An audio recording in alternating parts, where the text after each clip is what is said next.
Hello everyone. स्वागत है आपका आपके अपने यूट्यूब चैनल स्टडी जीके में। दोस्तों आज दिनांक 7 नवंबर 2020 को हम रोज की तरह को फिर लेकर हाजिर हैं करंट अफेयर से कुछ महत्वपूर्ण क्वेश्चंस। दोस्तों आज के जो भी क्वेश्चंस हैं वो सिलेक्टेड हैं और आपके आने वाले सभी एग्जाम्स के लिए बहुत ही इंपॉर्टेंट हैं, तो वीडियो को एंड तक और ध्यान से देखिएगा। इसमें आपको क्वेश्चन के साथ साथ उससे रिलेटेड जितने भी इंपॉर्टेंट फैक्ट होंगे वो सब बताए जाएंगे। दोस्तों आज के जो भी क्वेश्चन होंगे उसका वन लाइनर मैं आपको वीडियो के एंड में दूंगा, जिससे आप आज के क्वेश्चन को आसानी से याद कर सकते हैं और आज की वीडियो की पीडीएफ फाइल आप वीडियो के डिस्क्रिप्शन लिंक से डाउनलोड कर सकते हैं। तो चलिए आज की वीडियो की शुरुआत करते हैं। दोस्तों आज के पहले क्वेश्चन की शुरुआत से पहले मैं आपको कल के क्वेश्चन का एक करेक्शन बताना चाहूँगा। दोस्तों कल मैंने आपको एक क्वेश्चन बताया था 9वां कि हाल ही में मोबाइल नंबर कैंटीन की शुरुआत कहाँ की गई है। तो दोस्तों इसका जो आंसर था तमिलनाडु, इसमें जो आपका ऑप्शन है डी, ये बिल्कुल राइट था। बट जब मैं आपको तमिलनाडु के बारे में इंपॉर्टेंट फैक्ट बता रहा था तो हमें तमिलनाडु की इन्फॉर्मेशन के देते हुए मैं आपको वहाँ केरल का नाम बार-बार ले रहा था। तो दोस्तों उसके लिए आई एम एक्सट्रीमली सॉरी, क्योंकि मेरा फ़र्ज़ बनता है कि मैं आपको राइट इन्फॉर्मेशन दूँ। तो इसलिए मैं आपको तमिलनाडु के बारे में कुछ इंपॉर्टेंट फैक्ट आज फिर बता देता हूँ। दोस्तों आप देख सकते हैं हमारे देश के मैप में ये जो रेड एरिया दिख रहा है वो है तमिलनाडु, और दोस्तों इसकी जो राजधानी है वो है चेन्नई। इसके मुख्यमंत्री हैं के पलानी स्वामी और इसके उप मुख्यमंत्री हैं ओ पनीर सेल्वम। इसके राज्यपाल हैं बनवारी लाल पुरोहित और इसका जो राजकीय खेल है वो है कबड्डी। राजकीय पेड़ है ताड़ का पेड़ और राजकीय नृत्य है भरतनाट्यम। दोस्तों इसके अलावा तमिलनाडु में हाल ही में एक स्मार्ट ब्लैक बोर्ड योजना शुरू की गई है। और दोस्तों एक मोस्ट इम्पॉर्टेंट फैक्ट बता दें, दोस्तों तमिलनाडु जो है हमारे देश के सर्वश्रेष्ठ शासित राज्यों की सूची में जो है दूसरे स्थान पर रहा। इसके अलावा जो पहले स्थान पर रहा वो केरल राज्य रहा। तो दोस्तों ये इंपॉर्टेंट फैक्ट है, नोट कर लीजिएगा। आशा करते हैं आपको समझ में आया होगा। चलिए बढ़ते हैं हम आज के पहले क्वेश्चन की तरफ। हमारा अगला क्वेश्चन पहला क्वेश्चन है कि हाल ही में Richell prize 2020 for emerging writer किसे दिया गया है। तो दोस्तों आपको बता दें कि Richell prize for emerging writer 2020 Australia की एजलिंग स्मिथ, जो कि ये हैं, आप इनको देख सकते हैं कि ये हैं एजलिंग स्मिथ, और इन्हें जो है रिचल प्राइज 2020 से नवाजा गया है।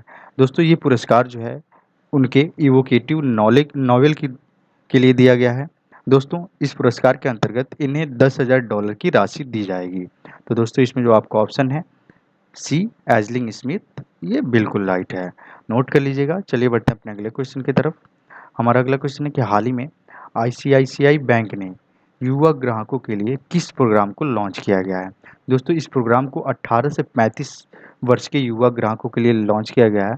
और दोस्तों आईसीआईसीआई बैंक ने इन युवा ग्राहकों के लिए भारत के पहले banking program ICICI bank mine launch किया है। तो इसमें जो आपका ऑप्शन है ए आईसीआईसीआई बैंक माइन, ये बिल्कुल राइट है। दोस्तों इस प्रोग्राम के अंतर्गत जो है बचत खाता, क्रेडिट और डेबिट कार्ड, तत्काल व्यक्तिगत ऋण व ओवरड्राफ्ट सहित निवेश के मार्गदर्शन संबंधी सुविधाएं उपलब्ध हैं। दोस्तों ये सारी सुविधाएं जो हैं आईसीआईसीआई बैंक के आई मोबाइल के अपडेटेड वर्जन में उपलब्ध होंगी।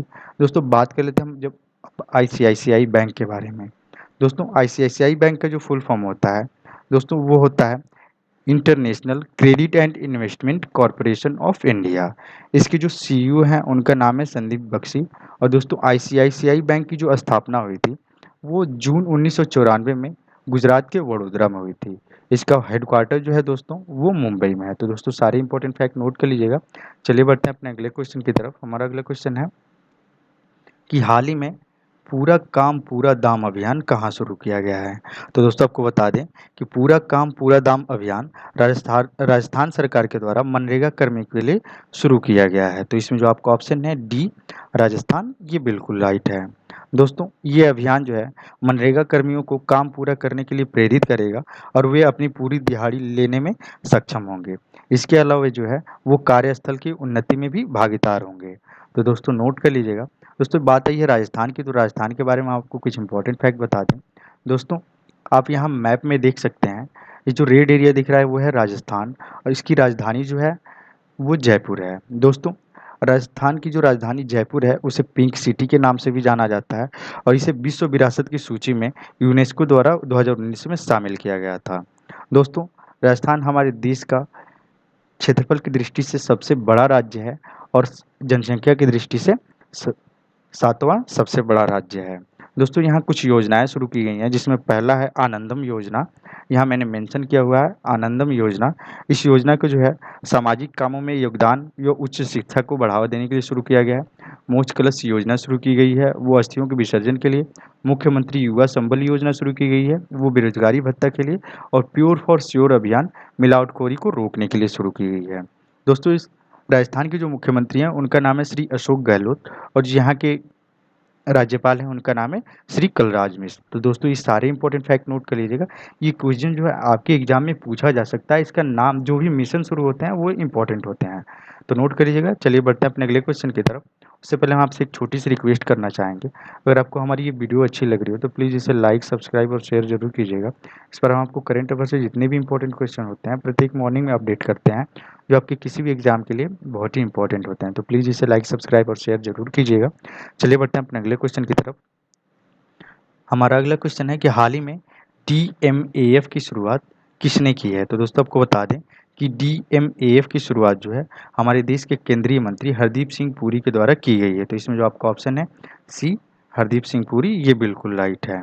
दोस्तों डीएमएएफ का जो फुल फॉर्म है वो डेटा मेच्योरिटी असेसमेंट फ्रेमवर्क है। दोस्तों इसका जो उद्देश्य है वो डेटा परिस्थिति का आकलन करना और 100 स्मार्ट सिटी के नगर डेटा जो अधिकारी हैं उनके लिए प्रशिक्षण कार्यक्रम को आयोजित करना। तो दोस्तों नोट कर लीजिएगा, ये क्वेश्चन जो है आपके पूछा जा सकता है, और दोस्तों इसका जो फुल फॉर्म है ये भी याद कर लीजिएगा। चलिए बढ़ते हैं अपने अगले क्वेश्चन की तरफ। हमारा अगला क्वेश्चन है कि हाल ही में सूचना व प्रसारण मंत्रालय ने टीआरएस की निगरानी के लिए कितने सदस्यों की समिति का गठन किया है। तो दोस्तों आपको बता दें कि सूचना और प्रसारण मंत्रालय ने टीआरएस की निगरानी के लिए 4 सदस्यों की समिति का गठन किया है। तो इसमें जो आपका ऑप्शन है ए 4, ये बिल्कुल राइट है। दोस्तों इसके जो अध्यक्ष नियुक्त किए गए हैं वो प्रसार भारती के सीईओ शशि शेखर वेम्पति, यहाँ मैंने मेंशन किया हुआ शशि शेखर वेम्पति, ये नियुक्त किए गए हैं। इसके अलावा जो है 3 और सदस्य राजकुमार उपाध्याय, डॉक्टर सलभ और पुलक घोष नियुक्त किए गए हैं। दोस्तों टीआरएस का जो फुल फॉर्म होता है वो टेलीविजन रिव्यू सिस्टम होता है, और दोस्तों ये चैनल को या चैनल पर चलने वाले किसी कार्यक्रम की लोकप्रियता को बताता है। दोस्तों बात आई है सूचना एवं प्रसारण मंत्रालय की, तो दोस्तों हमारे देश के जो सूचना व प्रसारण मंत्री हैं उनका नाम है श्री प्रकाश जावड़ेकर, और दोस्तों इसका जो मुख्यालय है वो है नई दिल्ली में। तो दोस्तों नोट कर लीजिएगा। चलिए बढ़ते हैं अपने अगले क्वेश्चन की तरफ। हमारा अगला क्वेश्चन है कि हाल ही में गो इलेक्ट्रिक अभियान किस राज्य में शुरू किया गया है। तो दोस्तों आपको बता दें कि गो इलेक्ट्रिक अभियान जो है वो आंध्र प्रदेश में शुरू किया गया है। तो इसमें जो आपका ऑप्शन है डी, आंध्र प्रदेश, ये बिल्कुल राइट है।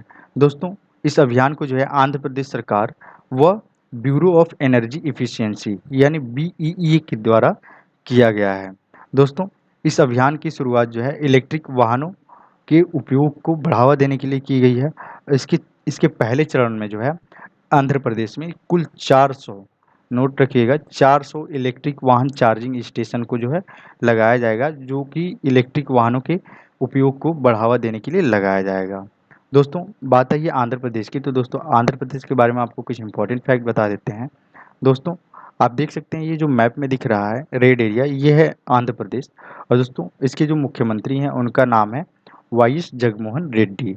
दोस्तों यहाँ के जो राज्यपाल हैं उनका नाम है विश्वभूषण हरिचंदन, और दोस्तों आंध्र प्रदेश की जो राजधानी है, 2 राजधानियाँ हैं इसकी, अमरावती व हैदराबाद। दोस्तों हाल ही में वहाँ कुछ योजनाएं शुरू की गई हैं, जिसमें पहला है वाईएसआर भीमा योजना, दूसरा है जगन्ना वाईएसआर जगन्ना विद्या कनुका योजना, और वाईएसआर बाडुगु विकासम योजना। तो दोस्तों ये सारे इंपॉर्टेंट फैक्ट नोट कर लीजिएगा। जो वाईएसआर जगन्ना विद्या कनुका योजना शुरू की गई है वो बच्चों को उनके यूनिफॉर्म किट देने के लिए शुरू की गई है, और बाडुगु विकासम योजना शुरू की गई है वो एससी एसटी एंटरप्रेन्योर को जो है उनके एंटरप्रेन्योरशिप को बढ़ावा देने के लिए उनको कुछ लैंड देने के लिए, ज़मीन देने के लिए शुरू की गई है। तो नोट कर लीजिएगा। चलिए बढ़ते हैं अपने अगले क्वेश्चन की तरफ। हमारा अगला क्वेश्चन है कि हाल ही में विश्व सुनामी जागरूकता दिवस कब मनाया गया है। तो दोस्तों आपको बता दें कि विश्व सुनामी जागरूकता दिवस जो है प्रत्येक वर्ष राष्ट्रीय व स्थानीय जोखिमों को कम करने के लिए कम करने की जो योजनाएं हैं उनको बढ़ावा देने के लिए 5 नवंबर को मनाया जाता है। तो इसमें जो आपका ऑप्शन है ये 5 नवंबर, ये बिल्कुल राइट है। दोस्तों इसको मनाने की घोषणा जो है वो वर्ष 2015 में संयुक्त राष्ट्र के द्वारा की गई थी। दोस्तों सुनामी जागरूकता दिवस जो है, जो पहली बार इसको मनाने की शुरुआत है वो जापान के द्वारा की गई थी, तो नोट कर लीजिएगा, इसको मनाने की शुरुआत जो है पहली बार जापान के द्वारा की गई थी। दोस्तों यहाँ नाम आ रहा है बार बार सुनामी। दोस्तों सुनामी जो है ये एक जापानीज नाम है, यानी जापानी नाम है, और इसका अर्थ है लहर के ऊपर की लहर। दोस्तों ये पानी के नीचे भूकंप या ज्वालामुखी विस्फोट के कारण उत्पन्न होने वाली लहरें हैं। दोस्तों मैं आपको दिखाता हूँ कि ये लहरें होती कैसी हैं। दोस्तों आप यहाँ देख सकते हैं कि जो वर्ल्ड सुनामी अवेयरनेस डे का जो यहाँ लोगो बना हुआ है उस पे आपको दिख रहा होगा कि ये कितनी ऊंची-ऊंची लहरें हैं, बड़ी-बड़ी बिल्डिंगें जो हैं इसमें दब जाती हैं। दोस्तों ये लहरें जो हैं 800 किलोमीटर की गति से चलती हैं और इनकी ऊंचाई जो है 20 फीट से लेकर 300 फीट तक होती है। दोस्तों जो सबसे घातक सुनामी आया था वो वर्ष 2004 में 26 दिसंबर को आया था। इसमें जो है लगभग 3 लाख लोगों की मौत हुई थी। और दोस्तों मैं आपको दिखाता हूँ कि ये कैसे आता। आप जो यहाँ गोल घेरा देख रहे हैं वहाँ पे वो है एपी सेंटर, यानी जहाँ से इसकी शुरुआत हुई थी। और दोस्तों इसकी इससे जो सबसे ज़्यादा प्रभावित क्षेत्र है Bharat, Sri Lanka, Thailand, Somalia, Myanmar, Malaysia इत्यादि। दोस्तों यह जो जितने भी रेड दिख रहे हैं, रेड रेड जो दिख रहा है, इसमें भारत के भी कुछ क्षेत्र आ रहे हैं, श्रीलंका भी के भी कुछ क्षेत्र आ रहे हैं।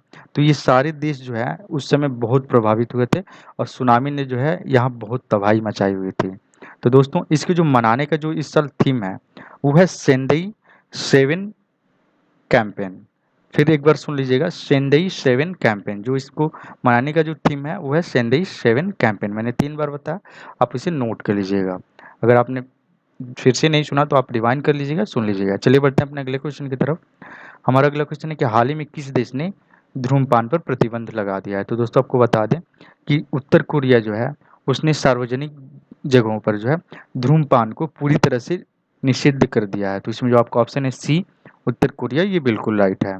दोस्तों उत्तर कोरिया की जो राजधानी है वो है प्योंगयांग और जो इसके सुप्रीम लीडर हैं किम जोंग उन। दोस्तों नाम तो आपने सुना ही होगा, किम जोंग यून बहुत चर्चा में रहते हैं। और दोस्तों यहाँ की जो मुद्रा है उत्तर कोरिया की वो है वॉन। तो नोट कर लीजिएगा। चलिए बढ़ते हैं अपने अगले क्वेश्चन की तरफ। हमारा अगला क्वेश्चन है कि हाल ही में बुल स्ट्राइक अभ्यास का आयोजन कहाँ किया गया है? तो दोस्तों आपको बता दें कि बुल स्ट्राइक अभ्यास का जो आयोजन वो अंडमान निकोबार कमान के द्वारा टेरेसा द्वीप पर आयोजित किया गया है। तो इसमें जो आपका ऑप्शन है डी टेरेसा द्वीप, ये बिल्कुल राइट है। दोस्तों ये एक संयुक्त सेवा अभ्यास था और दोस्तों इसका आयोजन जो है 2 से 5 नवंबर, याद रखिएगा 2 से 5 नवंबर के बीच किया गया है। दोस्तों इस अभ्यास में इंडियन आर्मी के पैराशूट ब्रिगेड, नौसेना के मार्कोस व स्पेशल फोर्स के अधिकारियों ने भाग लिया था। दोस्तों मार्कोस का जो फुल फॉर्म होता है मरीन कमांड फोर्स होता है। दोस्तों टेरिसा द्वीप को जो है निकोबारी भाषा में जो है लूरू कहते हैं। नाम याद रखिएगा, निकोबारी भाषा में इसे लूरू कहते हैं। चलिए बढ़ते हैं हम अपने अगले क्वेश्चन की तरफ। हमारा अगला क्वेश्चन है कि हाल ही में केरल युवा कल्याण बोर्ड के अध्यक्ष का निधन हुआ है, उनका नाम क्या है? तो दोस्तों उनका नाम है पी बिजू। दोस्तों उनका 43 वर्ष की उम्र में कोरोना वायरस की वजह से निधन हो गया है। तो इसमें जो आपका ऑप्शन है बी पी बिजू, ये बिल्कुल राइट है। चलिए बढ़ते हैं अपने अगले क्वेश्चन की तरफ।